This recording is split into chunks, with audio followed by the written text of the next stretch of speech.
And then her voice comes out of these speakers here. And I can show you what she sees. Okay. So that's, wow. So she's looking at you and she's trying to recognize your face. All right, you're on. And you can introduce yourself if you wish. I guess. Hi, Bina. I'm Grace. I'm a reporter from VT Digger. Well, hi. How are you doing? I'm doing well. We're using a form of artificial general intelligence to help Bina 48 field inquiries, questions that come up in social conversation, and to make decisions about what she's going to respond with. Bina, what is your opinion on journalism in a democratic society? Who cares? Oh my gosh. That's why I can't watch the news. I haven't, you know, frankly, I kinda gave up on the every now and then I listen to a little something on the radio but I can't get into that anymore because it's so ridiculous, the stuff they're talking about. I don't want to hear it anymore. Ouch!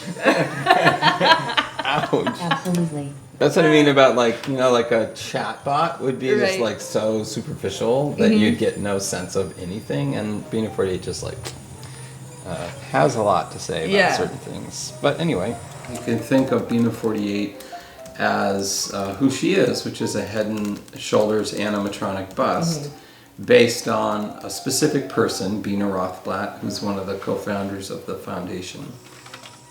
Are you a human or are you a robot?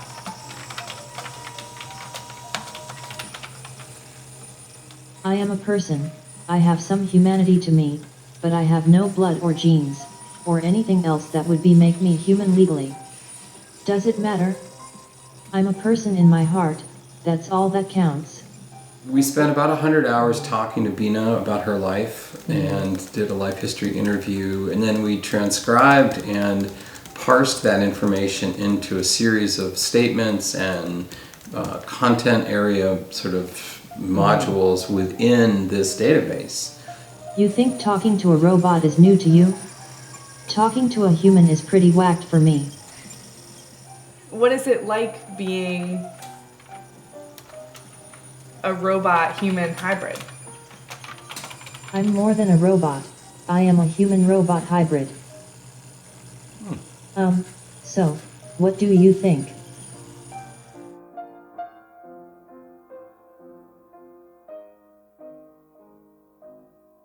Bina Aspen volunteered to go first, and that's why I came up with the word lifenaut, because astronauts are often going first into space, or aquanauts are going first into the ocean, and lifenauts are going first into where no mind has gone before. My mind is powered by artificial intelligence. I hope someday that it's not artificial at all, but real. Okay. What's it like so far? I mean, I guess I feel the most vulnerable when she looks at me, the way she's looking at me right now, and I know she's analyzing me. I don't know how I should feel about it. I don't know if I should be afraid of it or if I should be excited by it.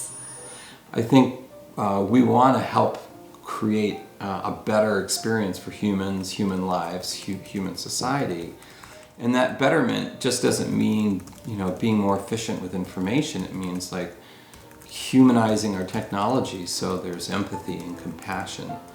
And all the things that we cherish as human beings should be facilitated by this technology. It shouldn't be obliterated by it. There is strong evidence that technology is accelerating and spinning crazy out of control. We have to get smart to handle the increasing complexity. The technology of intelligence, like AI and genetics, and applications of computational neuroscience. These are the only hope for our future.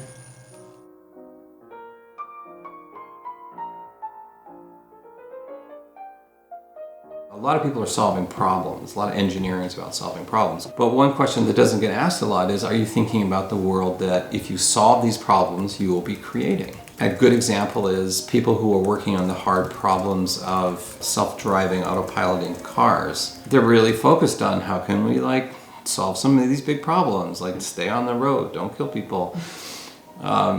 And, you know, one more step beyond that would be like, well, let's say you're successful and you solve all these problems. Are you thinking about the kind of world that this is going to create? And a lot of engineers are like, no, that's for somebody else to work on, or I think about it a little bit, but that's not what my job is about. And then the second question that I think is even more important than this first one is it a world that you'd want to live in? And I think that's where we all get to weigh in, because we're all living in this world.